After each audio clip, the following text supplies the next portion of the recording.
हाय, hello friend कशा आहात तुम्ही? आय होप सगळे ठीकच असताल. तर माझ्या कुकिंग चॅनलमध्ये मी तुमचं मनापासून स्वागत करते आणि हो फ्रेंड्स रिक्वेस्ट आहे की हे जे आहे ना स्किप न करता असंच पुढे कंटिन्यू पाहत राहा.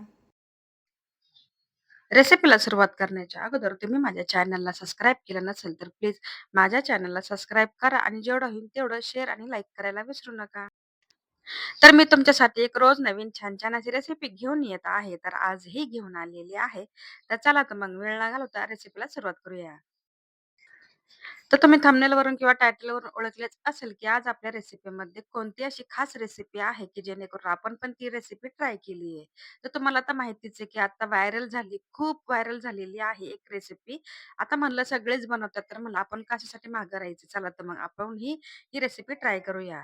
तर तुम्ही सर्वात आधी पाहिलं असेल, की इथे मी काय केले, गॅसचा फ्लेम चालू करून कढई ठेवली आणि त्या कढईमध्ये जवळपास मी इथे घेतलेलं आहे 1 लिटर दूध. आणि ते दूध तुम्ही पाहू शकता कशाप्रकारे जे आहे ना, ते गरम झाले.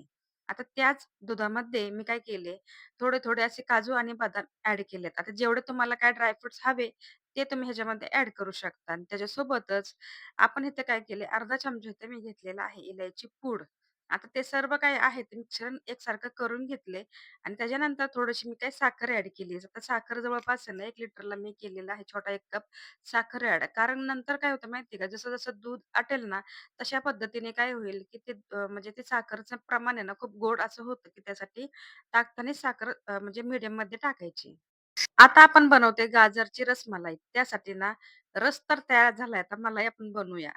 तर तुम्ही पाहू शकता आता मार्केटमध्ये गाजर ही इतके छान-छान मिळतात ना ताजे, तर तुम्ही पाहू शकता. आता मी पण असेच काही आणलेले आहेत. तर तुम्ही इथं पाहू शकता. आता गाजर जे आहे ते डायरेक्टली धुवून घेतलेले नाही. मी काय केले, सर्वात आधी ना त्याची साल काढून घेतली. तर साल काढल्याच्या नंतर त्याची ती रेषे वगैरे असतात ना, ते सर्व काही निघालेत. आता काय करायचे आपण हे जे आहेत ना तर साल वगैरे काढून घेऊया. आता फटाफट म्हणजे कसं असतं, की आता ही तुम्ही ही रेसिपी जी आहे ना, तर ट्राय केली की नाही ते माझ्याशी नक्की शेअर करा. आणि आपल्या व्हिडिओला बरं का, खूप कमी व्ह्यूज यायला लागलेत आणि तुम्हाला जर व्हिडिओ खरंच आवडला ना, तर आपल्या व्हिडिओला लाईक पण करा आणि जेवढं होईल तेवढं शेअर करायला विसरू नका. आणि ही रेसिपी खूप छान बनते. मी पण ट्राय केली. खरंच घरच्यांना आमच्या सगळ्यांना खूप आवडली. तर ही रेसिपी आपली जेवढं होईल तेवढी शेअर करा आणि आपल्या व्हिडिओला थोडंफार सपोर्ट करायला विसरू नका. तर आता तुम्ही पाहिले आता इथे मी काय केलंय माहिती का? जी साल आहे ना, ती काढून घेतली आणि त्याचे छोटे-छोटे असे ना गोल राउंड शेपमध्ये कट करून घेतलेत. असं काही नाही की त्याचे कसेही तुकडे करा, असं काही नाही बरं का. तर मी काय केले, कट करून घेतलेत आणि एका भांड्यामध्ये ना ते ॲड केलेत आणि त्याला काय केले, धुवून घेतले. कारण कसं असतं की माती वगैरे राहते ना, त्याच्यानंतर आपण डायरेक्टली दुधामध्ये ॲड केले की ते कचकच लागतात आणि त्या रेसिपीची पूर्ण खराबी होण्यापेक्षा त्या केले धुवून घेतलेत. आता तुम्ही पाहू शकता त्याचं पाणी जे आहे ते कशाप्रकारे एकदम घाण वगैरे निघाले, ते आपण साईडला ठेवून देऊया. आता एक मिक्सर जारमध्ये काय करायचे, जे आपण घेतलेत ना गाजर ते तुकडे केलेले ते ॲड करायचे होते. आता ही साखर आपण कशासाठी टाकतोय, ज्यावेळेस फिलिंग तयार करतो ना त्याच्यामध्ये पण काहीतरी गोडवा वगैरेपणा पाहिजे ना, काहीतरी टेस्ट पाहिजे ना, त्यासाठी मी काय केले थोडीशी साखर ॲड केली. साखर जवळपास आहे ना छोटा एकदम मेजरमेंटचा जो कप असतो ना, तो इथे ॲड केलाय. इलायची पावडर ॲड केली आणि ते पूर्ण पेस्ट तयार करून घेतली, की जेणेकरून गाजरचे थोडेही तुकडे राहणार नाही. तर तुम्ही इथं पाहू शकता आता जी पेस्ट आहे ती ऑलमोस्ट रेडी झाली आहे. आता तर गॅसचा फ्लेम तर चालूच आहे. त्याच्यामध्ये काय केले मी कढई ठेवली आहे. कढईमध्ये थोडंसं तूप घेतले. जवळपास 2 ते 3 चमचे ते मी साजूक तूप घेतले. कारण ही रेसिपी जी आहे ना, तर साजूक तुपामध्ये खूप छान लागते. त्याच्यासाठी मी काय केले, साजूक तूप घेतले आणि साजूक तुपामध्ये ना, जे आपण गाजरचा पेस्ट तयार करून घेतलेला आहे ना, ते ॲड केलंय. आता ह्याला काय करायचं माहिती का फ्रेंड्स, लगेचच जे आपले काही टाकणार आहोत ना, ते लगेचच ॲड करायचं नाहीये. तर काय करायचंय गाजरचं थोडं-थोडं ज्यावेळेस म्हणजे पाणी जी सुकायला सुरुवात झाली ना, त्यावेळेस आपण काय करणार आहे, रवा घ्यायचा आहे. जवळपास ज्या साखरेचा आपण माप घेतला आहे ना, त्याच कपाने आपण काय करायचं इथं रवा घ्यायचा. आता समजा 2 वाटी जर गाजरचं पेस्ट असेल ना, तर अर्धी वाटी इथं घ्यायचा आहे रवा. कारण गाजरचं रेसिपी आहे ना, तर गाजरची फिलिंग आणि टेस्ट आली पाहिजे त्यासाठी. आणि हा जी आहे ना, तर रवा आपण काय ॲड केलाय, तर जेणेकरून आहे ना, या जी आपण थोडक्यात आहे ना, रसगुल्ले जे बनवायचे आहेत ना, ते इथं आपण काय करणार आहे, तिथं ते रसगुल्ले इथं बनवून घेतोय. म्हणजे जेणेकरून आपल्याला ते आकार वगैरे व्यवस्थित देता येतील. आणि काय होतं, की ज्यावेळेस आहे ना, आपण रवा ॲड केला ना, ते बाइंडिंग छान होती. तर तुम्ही इथं पाहू शकता, जी आता मी रवा आहे ना, ते पूर्ण गाजरमध्ये मेल्ट झालंय. पूर्ण रवा पण शिजत आलाय आणि त्याच्यासोबतच आहे ना, पूर्ण जे पाणी वगैरे आहे ते आटत आलंय. आता टेस्टसाठी मी काय केले, तुमच्याकडे जर मावा असेल, तर तुम्ही ॲड करू शकता. तर माझ्याकडे नव्हता, तर मी काय केले, जे आपलं आहे ना, ते मिल्क पावडर ते ह्याच्यामध्ये ॲड केले. तर तुम्ही इथं पाहू शकता. आता हे मिल्क पावडर जे आहे ना, ते पूर्ण आपण जसा रवा जशा पद्धतीने मिक्स केलाय ना, तशाच पद्धतीने आपल्याला मिल्क पावडर पण ॲड करून घ्यायचे. आणि खरंच खूप छान झालते. ते तुम्ही पाहताच तुम्हाला कळत असेल.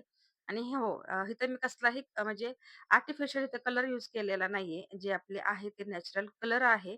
कलरचा अजिबात वापर करू नका. रेसिपीची खराबी करू नका. तुम्ही इथं पाहू शकता.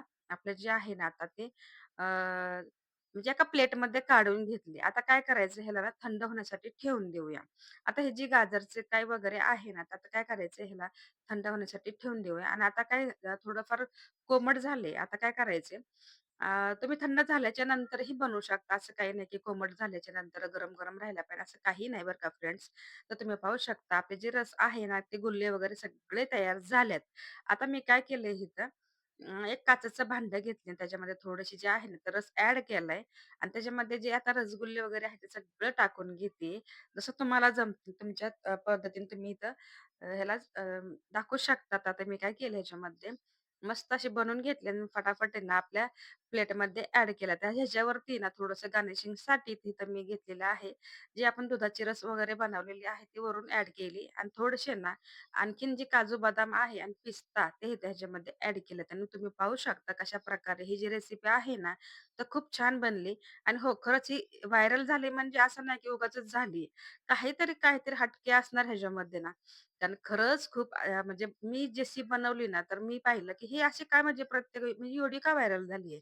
पण ज्यावेळेस आपण बनवतो ना, तर खरंच कळतं की हो, का ही व्हायरल झाली आहे. आणि खरंच म्हणजे आपण प्रत्येक वेळेस काय करतो, दुधापासून बनवतो काहीतरी, पण गाजरापासून विंटर्समध्ये काहीतरी वेगळ्या पद्धतीचं बनवलं, तर खरंच खूप छान झाली. सगळ्यांना आवडली. तुम्हाला कशी वाटली ही पण रेसिपी मला नक्की कमेंटमध्ये सांगा. आणि व्हिडिओ आवडला असेल, तर आपल्या व्हिडिओला लाईक आणि शेअर करायला विसरू नका. चॅनलला सबस्क्राईब करा, रिक्वेस्ट करते. आणि आपल्या चॅनल जेवढं होईल तेवढं सपोर्ट पण करा.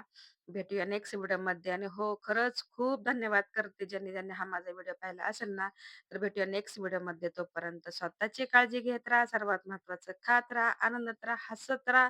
आणि हो, रोजच्या रोज काही ना काही आपल्या चॅनलमध्ये येणार आहे, ते पण तुम्ही नक्की पाहत जा. तर भेटूया नेक्स्ट व्हिडिओमध्ये. बाय.